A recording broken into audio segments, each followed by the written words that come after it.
All right, everybody. How's everybody doing? You doing all right? I'm here.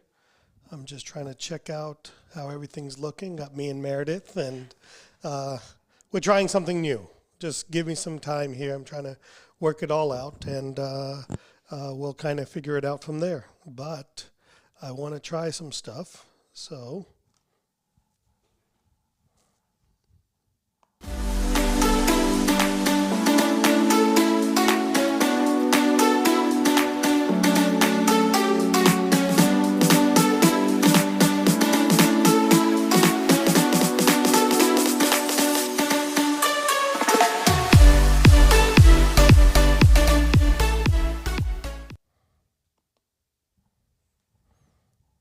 all right. So we're back, and we are going to try a few things. I'm trying to figure some things out here, but I want to talk to you guys about the news.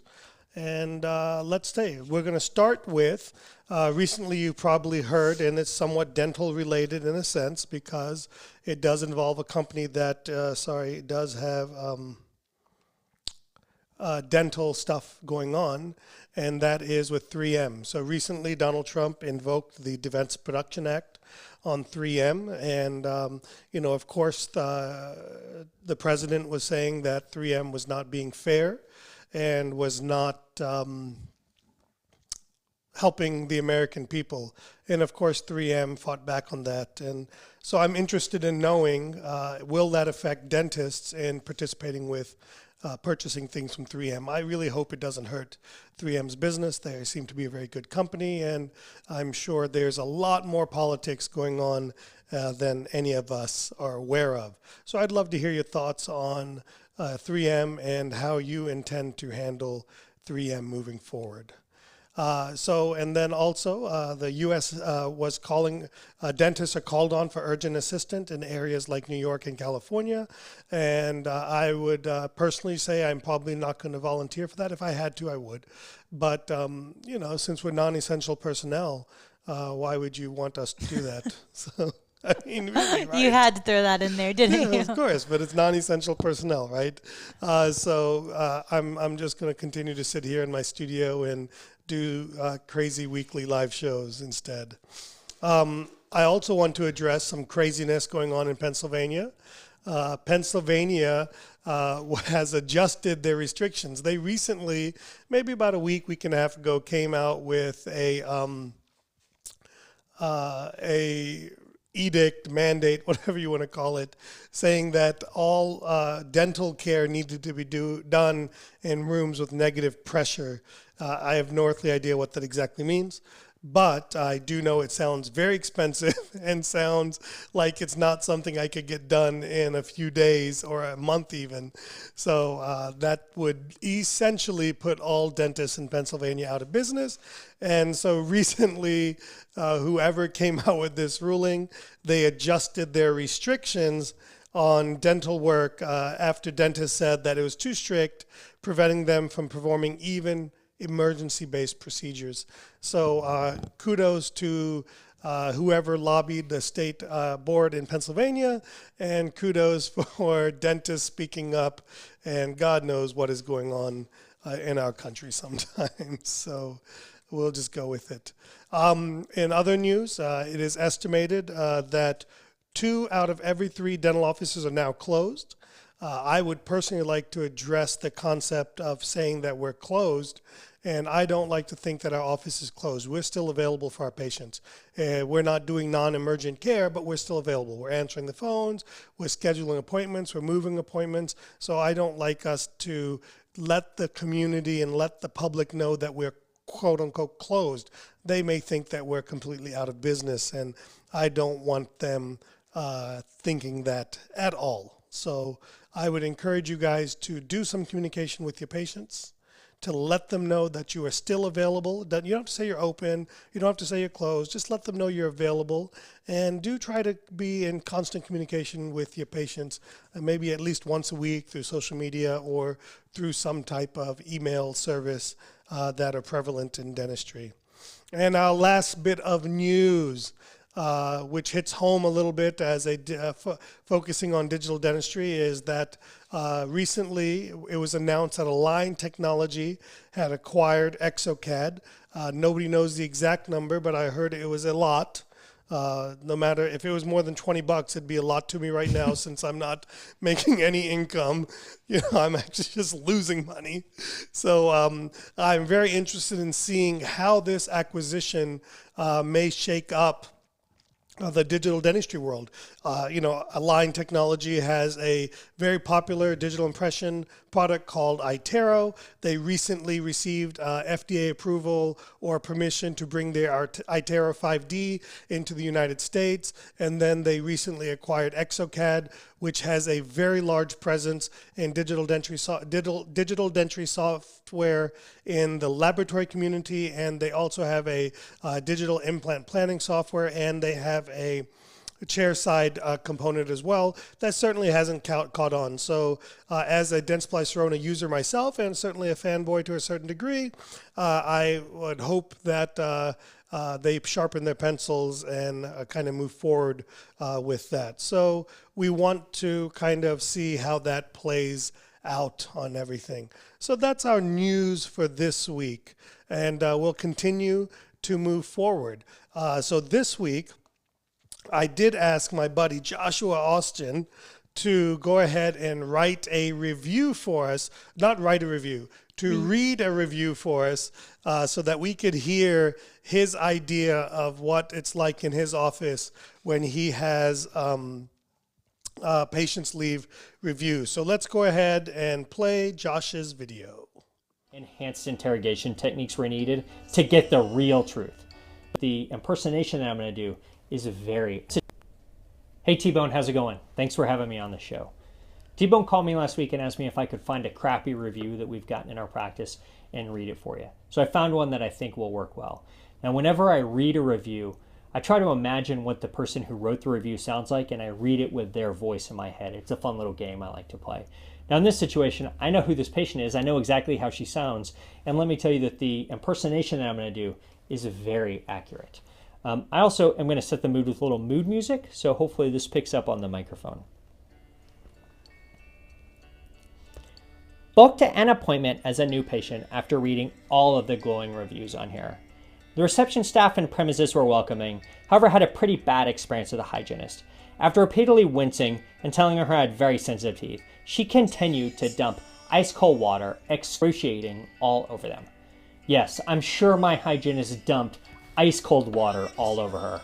Maybe it was ALS Ice Bucket Challenge Day and she didn't get the memo. Maybe my hygienist felt she wasn't being exactly honest on her medical or dental history and felt some enhanced interrogation techniques were needed to get the real truth. But either way, I think we can agree that in the first sentence of this review, she sets the table with a lot of hyperbole. When she pushed the polisher hard on my gums and it started to hurt quite badly, I again told her it hurt and she acted as if I was making it up, saying it's just the friction making it hot, it's not hurting you. I'm sorry, if something hurts, it hurts. And she's right, if something hurts, it does hurt. And I think we can all identify with the horrific pain and damage that can be caused by a prophy cup and prophy paste. I mean, that thing's like a death trap. She repeatedly questioned me on whether or not I had fillings or sealants and clearly did not believe me that I had never had a cavity, just sealants. When she found a weak spot on one of my molars, she repeatedly pushed her dental tool into it, painful, going, well, you have a cavity here. It's fine that I developed a cavity, but there's no need for attitude or disbelief regarding my previous sealants, and no excuse for repeatedly causing a patient unnecessary pain. I went and looked at her bite wings, and she has what looks like on the bite wings to be 9 amalgam alloys. I don't know if those alloys were considered sealants at the time.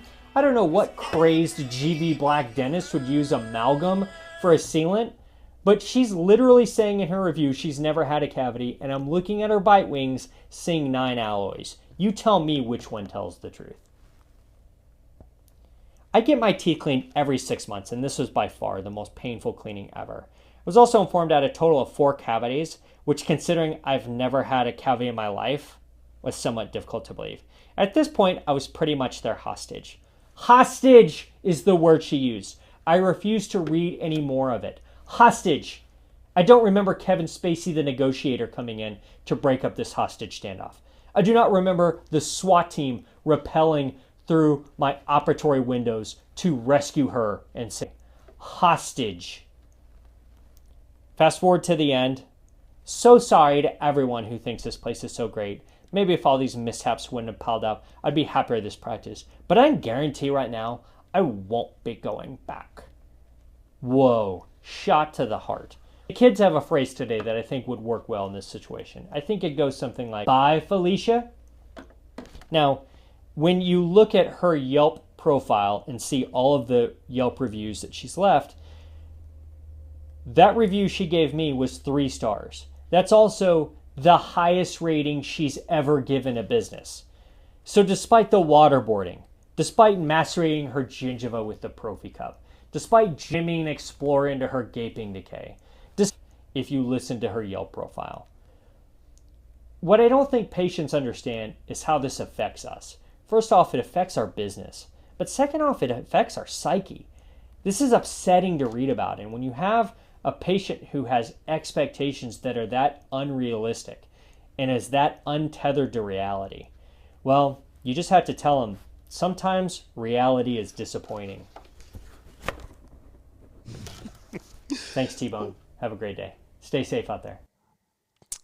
Well, as Josh said, I don't know how you can't help but laugh at Joshua there. But as he mentioned... Oh, the eye roll. I'll never be back.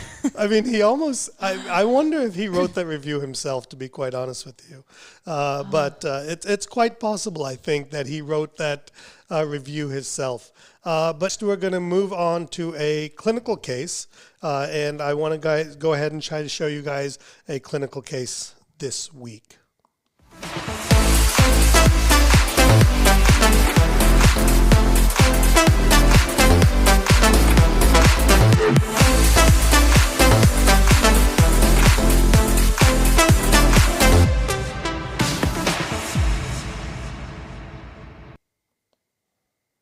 All right, so our case presentation for this week is I'm going to walk you through a full arch case. And here's a lovely lady that came to our office that had debilitated dentition. She had some significant periodontal disease, some apical infections. And we talked to her about the possibility of saving her teeth, going through some things like that. But we made a decision, and quite frankly, she made the decision in this particular case to go ahead and consider having all of her upper teeth removed and having a fixed hybrid in there. And for those of you that have done these, when you see a patient with this big of a gummy smile, it really, really makes you think about whether or not you should do a hybrid in this case. So this case is probably about 5 or 6 years old at this point in time. And today we have things that we would probably do a little bit differently on this particular case. I might consider going to an FP1, FP2 type of restoration with some additional implants. But in this particular case, she was ready to lose these teeth, and I was comfortable with that decision on her part.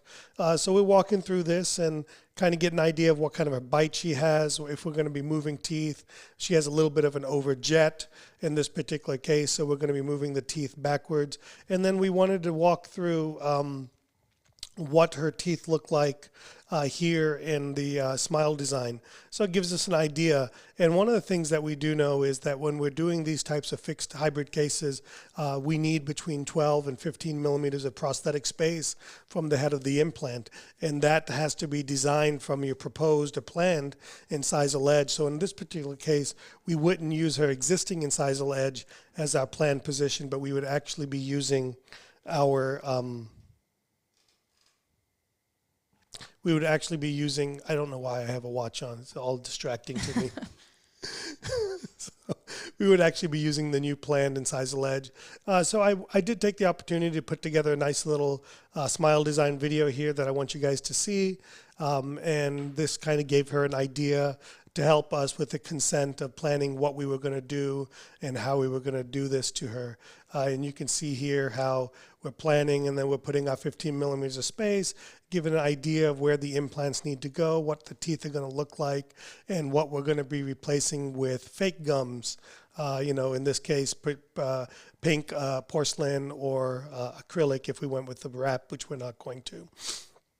And then I went ahead and did a quick implant plan to get an idea of what kind of implant spaces we had. And in her particular case, we had lots of room for implants, so we weren't going to need to be short on the number of implants. And then we went ahead and worked with our laboratory and did a nice long-term plan here based on a prosthetically driven. So we used prosthetically redesigned her teeth and then planned the implants based on that. And in here in this picture, you can see the yellow represents her existing teeth and the green represents the new location of her teeth. And you can see how we planned on intruding the centrals and how we brought the centrals lingual to help close up the overjet. And from all that, we got our implant plan. We were able to get 6 implants, or plan for 6 implants in this particular case, get first molar occlusion, and then this also gives you an idea of how much bone reduction we have to do in this case. And that, I want to be very clear, that is a lot of bone reduction. It gives us great pause. It should give us great pause to have to do that kind of bone reduction on a case. So we have to. And then the foundation guide goes onto the bone, and then we will use that to help determine the amount of bony reduction that's necessary, and we'll use something to smooth it all out. And then we'll place our implant guide onto it, and now we will drive our implants in through the guide, doing the plan as planned out in the surgical plan, and then we'll place our multi-unit abutments on. And I'm walking through this case a little bit quickly, and then kind of getting a rough idea that everything is lined up. So if we need to make the holes a little bit bigger, we will. And after this point, we basically went ahead and put temp cylinders onto the multi-unit abutments and used the foundation to help maintain vertical and AP position, and did an acrylic pickup of the provisional. And here's the provisional straight out of the mouth. We picked it up on 4. We didn't have nice stability on those 2 side implants, so we made a game time decision to let those implants sleep for the time being. And this is what our provisional prosthetic looked like at the end of surgery. And here is the patient's bite, where you can see that the bite looks fantastic. And here is the patient's provisional immediately after surgery. So you can see we achieved a nice result, and we left those 2 implants in place to be picked up as part of the final restoration. And we didn't achieve the stability that we wanted there. So that's our clinical case for that, and we can kind of continue to move on here. So I think our next segment is going to be a Q&A, and let me see how I'm doing that, to be quite honest with you. Okay. So I always get a lot of questions. People email me with questions, asktbone.com. People leave comments with questions. So we've decided to do a little section where T-Bone answers our questions that you guys send in. So continue to send those in. Today I have one about treatment planning. So how do you decide when a patient in hygiene needs to come back for another exam and treatment plan instead of giving them a plan in that day? So how do you convert them to a consult versus a hygiene exam? That's a great question. So it really, there's no, look, people are always looking for these rules, right? They're always looking for these situations where it's black and white. Right. And the truth is, it's not black and white. It's always a little bit gray. And this is one of those situations where we do have a little bit of gray in that when we decide. So there's a couple of ways that we'll make this decision. One is the sheer complexity of the case. So if a case is significantly involved, and that significantly involved can be financially involved. So in other words, it's a significant dollar amount where we don't want to overwhelm the patient. Do you have a certain number where that, or it kind of depends on how the patient? It really depends on how the patient and also the comfort level of the particular practice and how the comfort with the patient is going. That also could not just rely on the finances, but the sheer complexity. Like in other words, there may be a decision tree where if you do this, then any number of things happen. Or, if we save this tooth, we go down this road. If we don't save this tooth, we go down this road, and brings in a lot of complexity there. So those two things will kind of determine one way of which I'll determine whether to present the plan that day or bring the patient back. Or the other thing, and probably the most driving thing for it, is going to be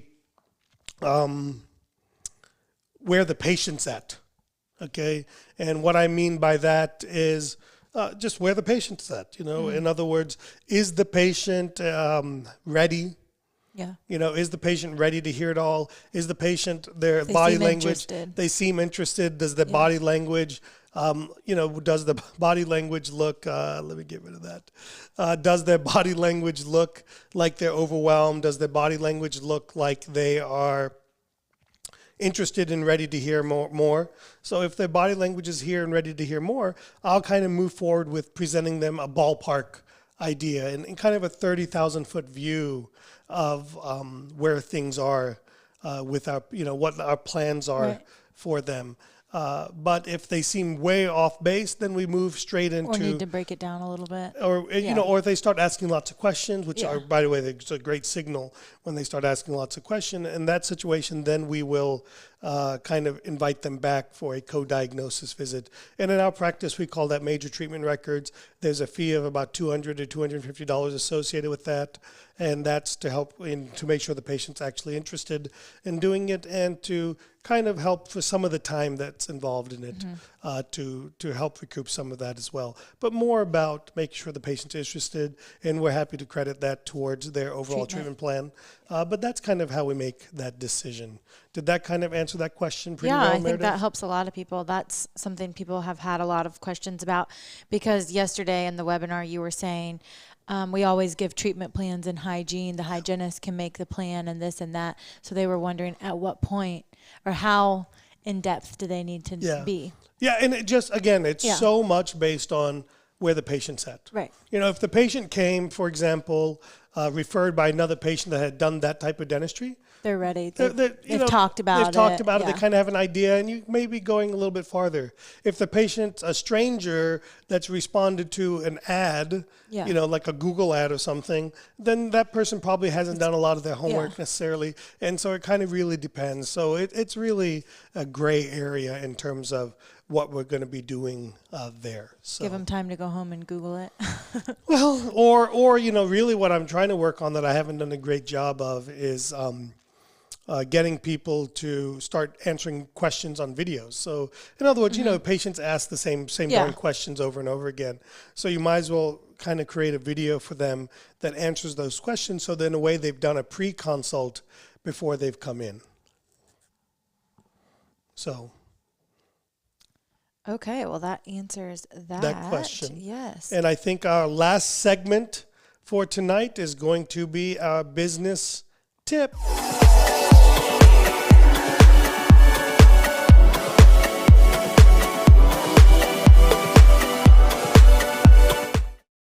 Okay. All right, we're back apparently. So I don't know. Listen, we're trying to figure this out. I think everybody's on the internet right now. Like literally everyone's on the internet. Maybe Trump's on the internet. It's hailing outside. Oh, maybe that's so what the it storm probably has something to do with our internet connection if we're going in and out. Oh, I have a lot of Wi-Fi bandwidth, I'm sure. Well, I believe it. What your children use up is for a small community. Well, I was more thinking that I have a lot of respect for newscasters and stuff. But because this is not easy. Right. Yeah. Well, they have they're not doing it, and that's true. They have a Gabe team. should be doing it, at the end of the day. But they have like a team of like 10, not one Gabe. Not even. So not even. It's ridiculous. I don't understand why I can't do it all myself. I mean, that's clearly the way that this should be. So our business tip for the week really is very pertinent to what's going on right now, and that is staying in touch with patients. We have got to change the narrative that dentistry is closed, because dentistry is not closed. Dentistry is on a pause. And there's a big difference between being closed and being on a pause. I want every dentist listening live and listening on the replay. I want you to get out there and I want you to touch base with your patients. put out a quick video, grab your phone. I know you guys know how to do it, and just send out things saying, we miss you. We're available for you. Because what I don't want to have happen is I don't want your patients to be going to find other dentists because they're assuming that you're closed, or they're assuming they don't want to bother you. So let them know that you're available for emergent care, and let them know that you are not closed, and let them know that dentistry is not closed. So that's my business tip for the week. Yeah, I think being there for them. I also think with your team, staying in contact and in touch with your team. Yeah, not just your patients, but with your team. What did we do today? We had a Zoom happy hour. Guess who was late to it? The host of the happy hour. Why was I late, Meredith? He likes to play nap roulette. He takes a nap in the afternoons, and he doesn't set an alarm just to see what time he can wake up. I like that. I like that you called it nap roulette because you don't know what time. Well, you don't know what you're going to get. Dude, I have no idea what day it is. You could sleep for 10 minutes. You could sleep for 3 hours. You just don't know. Yeah. So we had a Zoom, and everybody's on Slack like, we can't get in because it's saying like because the host isn't I had there. set it up, right. And so I made a new link, and we all went on without you. And then of all people, the last one you would expect, the newest team member we have, our hygienist, is like, I'm calling him. Yeah. She's got him on speakerphone. She's like, where you at? I know. And what was weird is the only reason I was awake is because my banker had called me multiple times about the PPP loan. Yeah. So I needed to kind of get that put together. Yeah. And so I did that. Yeah, he's had a long week. He needs those afternoon naps. I mean, I was very busy this week. The PPP loan took up a lot of time. Yeah, it really did. So anyway, everybody, thank you for tuning in.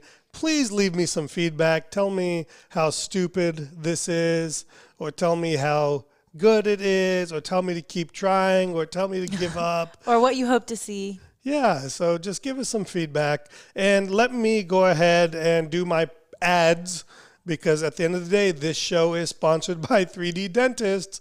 We're here to provide you phenomenal education. When dentistry gets back to work, we're going to be ready for you. We're going to provide education that helps grow your practice, that helps you make more money, take more time off, and do more of the dentistry you enjoy. Now more than ever, it is the time for you to diversify your practice by adding new clinical skill sets and having team members that are trained to add these skill sets to your practice. And then, of course, you can also tune in to our webinars every Tuesday from 11 a.m. to 2 p.m. Eastern Standard Time. We will have 2 speakers on. All you have to do is go to the website that you see on your screen. I know we had some troubles this week in terms of the volume of people that wanted to come on. We have increased our attendee bandwidth, so that's not an issue. And for those of you that were not able to get on this week, God, that was just yesterday. All of our days, weeks, hours running together. So those of you that weren't able to get on yesterday, you should be receiving an email tomorrow with how you can get access to the replays of those things. And then the last thing is, if you have questions, if you need somebody to talk to, there's my phone number. You can contact me, leave a voicemail. I'll get back in touch with you. And if you want to submit questions for either the podcast or this show, just go to asktbone.com and leave that in place. So I think that should pretty much be it for this week, and we look forward to seeing you guys in the near future.